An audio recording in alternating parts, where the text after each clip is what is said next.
نفسي بالصوم أروضها وبحب الله أصبرها أتذكر إخواني الجواب وبجنة ربي أذكرها بني الإسلام على خمسة أركان في الدين صوم وصلاة وزكاة حج والشهادة. الحمد لله الذي خلق الخلق بعلمه وقدر لهم أقداره وضرب لهم أجالا والصلاة والسلام على خاتم الأنبياء وإمام الأنبياء محمد بن عبد الله وعلى آله وصحبه والتابعين وتابع التابعين إلى يوم الدين. أيها الإخوة والأخوات في الله، السلام عليكم ورحمة الله وبركاته. Et le prophète Mohammed sallallahu alayhi wa sallam de dire: je n'ai été envoyé que pour parfaire les bons comportements. Mesdames et messieurs, que comprendre de ces célèbres hadiths? Réponse dans cette émission de Sur le chemin de Ramadan. Sur le chemin de Ramadan consacré au bon comportement dans la saison 2025. Je n'ai été envoyé que pour parfaire les bons comportements. Ça sera l'objet de l'entretien de cette autre émission. Au-delà de l'entretien, votre émission Sur le chemin de Ramadan, c'est aussi la cérémonie du Saint Al-Qur'an al-Karim et la minute du Ramadan. Pour commencer, écoutons mais surtout méditons la parole d'Allah, exalté soit-il.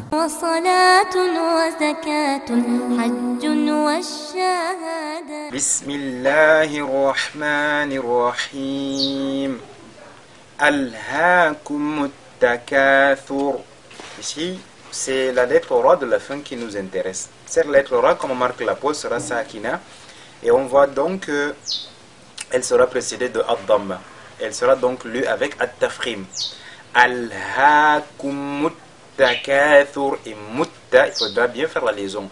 Alhaakum takathur. Hatta zurtumul maqabir. Ici, zurtum, vous avez la lettre Ra qui est ça, qui n'a précédé cette fois-ci de Dhamma également. N'est-ce pas? Donc zurtum, on fait toujours at-tafkhim. Hatta zurtumul maqabir. Et al-maqabir, la lettre Qaf qui est avec at-tafkhim, c'est pas maqabir, mais maqabir. Et le roi de la fin, cette fois-ci, il est Sakina, supposé être Sakina, et précédé de la Kasra cette fois-ci. Alors, on fera At-Tawqiq. On va donc le lire avec amincissement. Hatta zurtumul maqabir. Kalla sawfa ta'lamun. Sawfa, c'est pas sofa. Kalla sawfa. Kalla sawfa ta'lamun. Ouais, ta'la. Ce n'est pas ta'lamun, ta'lamun. Ta'lamun. Et moon, c'est pas mon. Kalla sawfa ta'lamun. Ça sera pas correct. Kalla sawfa ta'lamun. Thumma kalla sawfa ta'lamun. Ici, thumma, on fait al-ghunna sur la lettre mim mushaddada. Vous voyez, thumma, comme ça. Thumma kalla sawfa ta'lamun. Kalla law ta'lamuna ilmal yaqin. Ici, ilmal, vous voyez, ilmal yaqin. Ce n'est pas ilmal yaqin, mais le i. Ilmal yaqin. Le qaf qui est lu avec, n'est-ce pas, tafkhim, bien qu'il soit affecté de la kasra. Donc, kalla law ta'lamuna ilmal yaqin la tarawunna al-jahim. Ici, la tara, la lettre ra qui est le tafkhim, et puis celle qui suit sur la lettre waw. La tarawu, ce n'est pas la tarawu. Ce n'est pas, il faudrait pas le lire comme si c'était un ha. Et souvent on entend lire la tarawun al-jahim, on ne sait pas de quel il s'agit. Donc la tarawun al-jahim. Et le nun, il est mushaddada, il est donc lu avec al-ghunna wun, comme ça. La tarawun al-jahim. Thumma la tarawunnaha ayna al-yaqin. Thumma, on fait donc al-ghunna sur le mim mushaddada. Et la tarawun, on fera al-ghunna cette fois-ci sur le nun mushaddada. Donc, thumma la tara. On n'oublie pas de faire at-tafkhim sur la lettre ra. Thumma la tarawunnaha aynal yaqin. Thumma la tus'alunna yawma idhin 'anin na'im.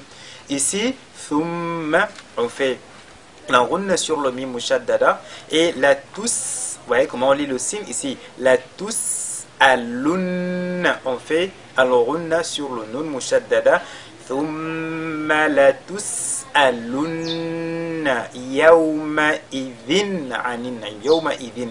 Ici c'est yawma, c'est pas yawma idhin, mais yawma idhin a. Tanwin suivi de la lettre ayn, on fait ici al-izhar. Donc, yawma idhin directement, n'est-ce pas, sans faire de ghunna. Yawma idhin anin na'im. Et anin, on a un nun qui est mushaddada une fois de plus sur lequel on fait al-ghunna. Thumma la tus'alunna yawma idhin anin na'im. Et na'im, c'est pas na'im. نعيم ثم لتسألن يومئذ عن النعيم. وصلاة وزكاة حج والشهادة. أعوذ بالله من الشيطان الرجيم. بسم الله الرحمن الرحيم. سبحان الذي أسرى بعبده ليلا من المسجد الحرام إلى المسجد الأقصى الذي باركنا حوله لنريه من آياتنا إنه هو السميع البصير. وآتينا موسى الكتاب وجعلناه هدى لبني إسرائيل ألا تتخذوا من دوني وكيلا ذرية من حملنا مع نوح إنه كان عبدا شكورا. وقضينا إلى بني إسرائيل في الكتاب لتفسدن في الأرض مرتين ولتعلن علوا كبيرا. فإذا جاء وعد أولاهما بعثنا عليكم عبادا لنا أولي بأس شديد فجاسوا خلال الديار وكان وعدا مفعولا. ثم رددنا لكم الكرة عليهم وأمددناكم بأموال وبنين وجعلناكم أكثر نفيرا. إن أحسنتم أحسنتم لأنفسكم وإن أسأتم فلها. فإذا جاء وعد الآخرة ليسوءوا وجوهكم وليدخلوا المسجد كما دخلوه أول مرة وليتبروا ما علوا تتبيرا. عسى ربكم أن يرحمكم وإن عدتم عدنا وجعلنا جهنم للكافرين حصيرا. إن هذا القرآن يهدي للتي هي أقوم ويبشر المؤمنين الذين يعملون الصالحات أن لهم أجرا كبيرا وأن الذين لا يؤمنون بالآخرة أعتدنا لهم عذابا أليما.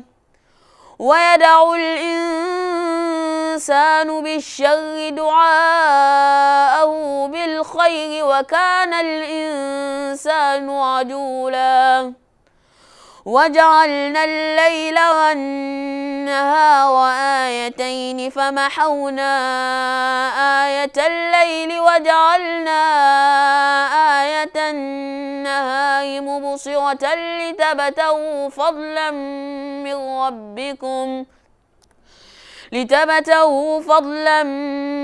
ربكم ولتعلموا عدد السنين والحساب وكل شيء فصلناه تفصيلا صدق الله العظيم. أتذكر إخواني الجواب بجنة ربي أذكرها. Pureté et gloire, Allah exalté soit-il, Allah le maître des cieux et de la terre, Allah qui a envoyé le prophète Mohammed sallallahu alayhi wa sallam comme envoyé vers les djinns et les humains. Cheikh Sangouma Walou, notre invité, il est l'imam principal de la mosquée Omar Farouk de Newbel, il est le directeur de l'orphelinat islamique, il est bienfaiteur de Fumbot, théologien de formation, communicateur aussi. Cheikh, avec vous, nous allons continuer à commenter, à parler des versets et des hadiths qui parlent du bon comportement du prophète Mohammed sallallahu alayhi wa sallam. Cheikh, d'abord, est-ce que c'est une parole authentique? Je n'ai été envoyé que pour parfaire le bon comportement. Oui, alhamdulillah wa salatu wa salam ala rasulillah. Le prophète sallallahu alayhi wa sallam dit Nama bu'ithtu utamima makarim al-akhlaq. J'ai été suscité pour parfaire le bon comportement. C'est dans plusieurs recueils des hadiths authentifiés par Cheikh Albani. C'est une parole authentique. Non. Les hadiths parlent du bon comportement. Qu'est-ce qu'on doit comprendre par bon comportement, Cheikh? Oui, le bon comportement, c'est être utile. C'est être utile, c'est faire du bien. C'est faire du bien, c'est l'application de l'islam. Terre à terre. Oui. Terre à terre, c'est quoi, Cheikh? Ça consiste à faire quoi? À dire la vérité? Oui. Oui. Oui. Tout ce qui est, l'on connaît ce qui est bien. C'est faire du bien, être utile pour soi, être utile pour l'autre. Faire du bien à toi et à ceux qui est à ton environnement, c'est l'application de l'islam. L'application de l'islam est le bon comportement. Parce que dans ça, il y a la relation entre toi et ton Seigneur, la relation entre toi et ton environnement, que ce soit l'environnement des hommes, des animaux, des végétaux, tout, il faut le bon comportement. Tout ça. Est-ce que donc, est-ce à dire que la prière ou les jeûnes, les pèlerinages entrent dans le bon comportement? Ça entre dans le bon comportement, puisque c'est ordonné par Allah. Et quand tu obéis, tu te bien comporter par rapport à ton Seigneur. Ça entre dans le comportement. Et bien que ça régit aussi le comportement.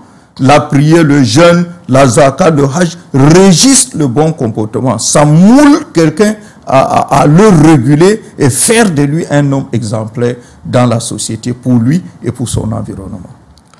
Cheikh, quel est donc le message de ces hadiths? Quel est le contenu du message de ces hadiths? Ah oui, le contenu du message est que le cheminement de l'islam, c'est l'éthique.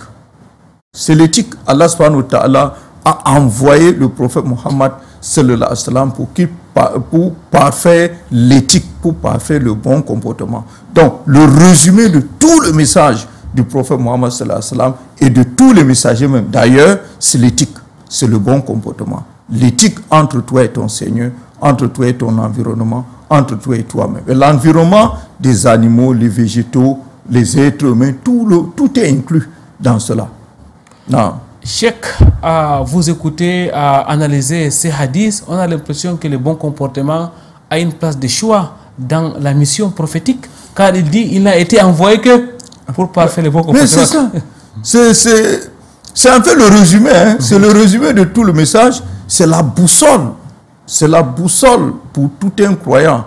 S'il veut voir s'il est dans la voie, il n'a pas dérapé, il voit cette boussole. Est-ce qu'il est dans l'éthique prôné par l'islam? Est-ce qu'il est dans le bon comportement? Ce qu'il est en train d'évoluer sur le chemin tracé par Allah subhanahu wa ta'ala. Tant que l'homme n'est plus utile pour lui ou pour ton environnement, tu es en train de cesser d'être un bon musulman.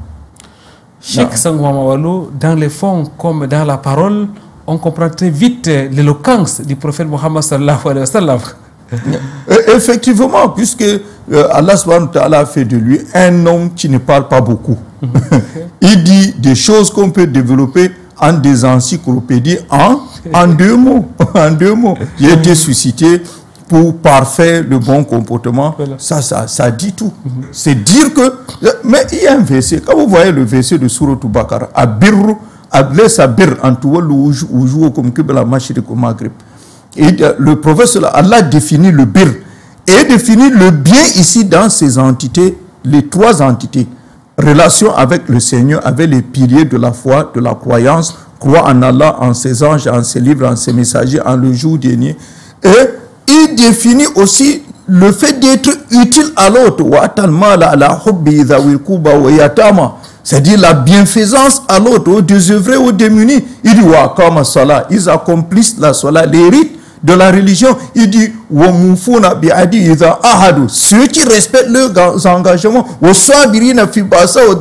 ceux qui patientent, qui endurent. Ça les concerne. Quand ils sont touchés, ils se comportent bien devant tout ce qui leur arrive comme bien, comme mal.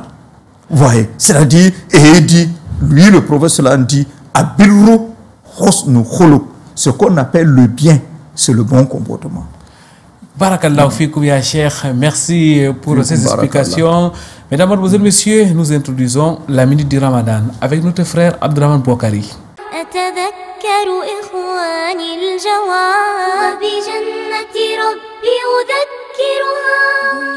Alhamdulillahi wa kafa wa salatu wa salamu ala ibadihi alladhina astafa.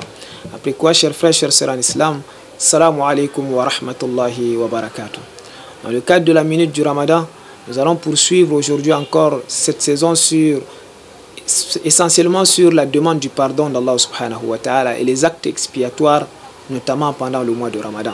Et parmi ces actes expiatoires figure en bonne place justement le fait de jeûner pour Allah subhanahu wa ta'ala tout le mois de Ramadan. Parce que le prophète sallallahu alayhi wa sallam a dit dans un hadith authentique, Man sama ramadana imanan wa ihtisaba ghufira lahu ma taqaddama min dhanbi. C'est-à-dire celui qui jeûne pendant le mois de Ramadan avec foi et tout en espérant auprès d'Allah subhanahu wa ta'ala uniquement ses récompenses, alors Allah va pardonner tous ses péchés qui sont commis antérieurement. Tous ces péchés antérieurs seront pardonnés, mais avec 2 conditions majeures. Donc il faut jeûner, il faut savoir les règles du jeûne et jeûner comme le prophète sallallahu alayhi wa sallam a dit et avec sincérité. Shurutuha al-ikhlasu wal-mutaba'a hatta yakuna ya bunayya nafi'a. Donc pour que nos actes soient en réalité acceptés, il faut jeûner comme le prophète sallallahu alayhi wa sallam nous a enseigné le jeûne.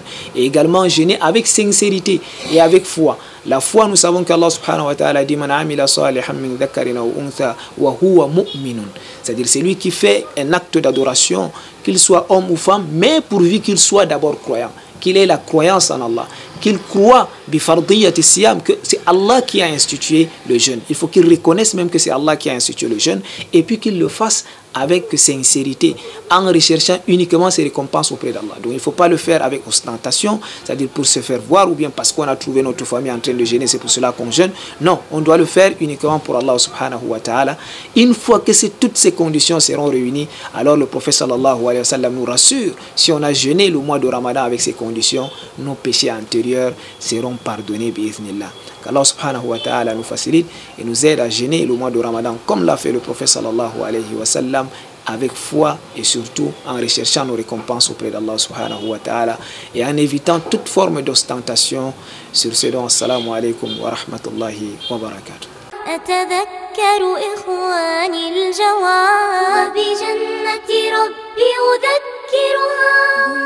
La suite de votre émission sur le chemin de Ramadan, Cheikh Sangouma Mawalou, nous parlons du hadith du prophète sallallahu alayhi wa sallam qui dit « Je n'ai été envoyé que pour parfaire les bons comportements ». Cheikh, les bons comportements est donc une adoration. C'est une adoration puisque c'est en 3 entités. Non. Le bon comportement qui est comme un rite obligé par Allah subhanahu wa ta'ala. Ça, il y a ça d'un côté. Le bon comportement qui régit la relation simple entre nous et les hommes. Comme Allah dit dans Sourate Nisa, la khayra fi kathir min najwahum illa man amara bis sadaqati wa ma'rufin wa islah bainana. Il n'y a rien de bien dans vos tête à tête, sauf de tête à tête. À l'issue, on a quoi? on a Man Amara Biswadakati. À l'issue, il y a l'ordonnance d'une aumône, d'un bien ou de concilier entre les gens.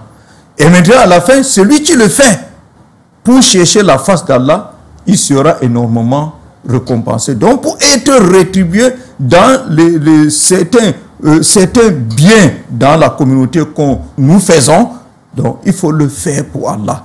Et ça, tu le transformes en acte d'adoration. En fait, chaque bien est un bien. Chaque bien est une source d'adoration, est une source par laquelle on peut adorer Allah subhanahu wa ta'ala et profiter ici-bas et dans l'au-delà. J'ai été envoyé pour parfaire le bon comportement. La portée de cette parole est grande, Cheikh Sangouma Mawalou. Mais la portée de cette parole est grande. Il faut qu'on l'embrasse et comprenne que l'objectif de l'islam, c'est le bien-être. C'est le fait que l'on vive bien avec l'autre. Que partout là où on se trouve, on est utile. C'est comme le prophète sallallahu alayhi wa sallam a bien dit. Al-Muslim, en salima muslimun milisan, il a dit, le musulman est celui que les autres sont épargnés de la nuisance de sa bouche et de sa main. Donc on définit tout autour de l'utilité. Donc le meilleur même des croyants, c'est celui qui akmalu mu'minina. Akmalu mu'minin imanan. C'est-à-dire, si on peut dire que le parfait des croyants, si le mot parfait pouvait arriver à qualifier un croyant, c'est que c'est celui-là qui est quoi? Qui est meilleur en comportement. Ça dit tout. Barakallahu fikoum, ya Cheikh. Ça veut dire que les mérites du bon comportement sont de taille. Sont de taille parce qu'avec le comportement, il y a le vivre ensemble. On se patiente. Hein? Il y a le vivre ensemble, il y a la tolérance. Avec le bon comportement, il y a la stabilité. Avec le bon comportement, il y a la cordialité entre les gens.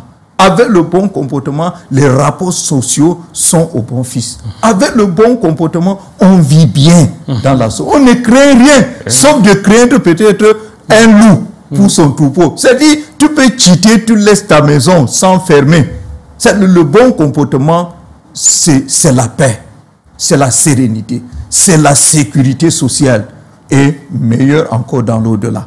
Parce que le prophète sallallahu alayhi wa sallam dit Ma min shay'in athkal fi mizan min husnil khuluq. Rien ne pèse plus sur la balance le jour dernier du jugement comme le bon comportement.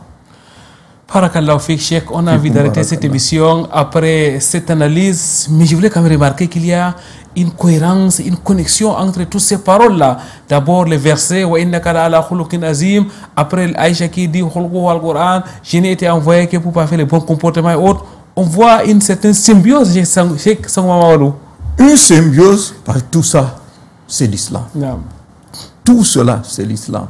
Et l'islam qui est la notice de l'être humain sur terre. Non. Votre dernier mot, ya Cheikh? Le dernier mot, c'est l'appel. Nous commençons par nous-mêmes. Nous nous appelons et appelons tous les autres vraiment à prendre pour boussole le bien, le bon comportement et de pratiquer l'islam et de savoir que la finalité de tout ce que l'islam veut, c'est le bon comportement, c'est le bien, c'est être utile pour soi, pour son environnement. Ces hadiths, mesdames, mademoiselles, messieurs, nous renvoient donc à l'islam du développement, à l'islam du bien-être qui nous assure une belle vie ici-bas d'abord, mais aussi et surtout une autre vie agréable dans l'au-delà. Je n'ai été envoyé que pour parfaire le bon comportement. C'était donc là, mesdames, mademoiselles, messieurs, l'objet de notre entretien et nous vous laissons méditer sur ces hadiths du prophète Mohammed sallallahu alayhi wa sallam et nous vous donnons rendez-vous très prochainement sur la chaîne leader, Canal D international. Subhanakallahumma wa bihamdik, ashhadu an la ilaha illa anta astaghfiruka wa atubu ilaik. Wassalamu alaikum wa rahmatullahi wa barakatuh.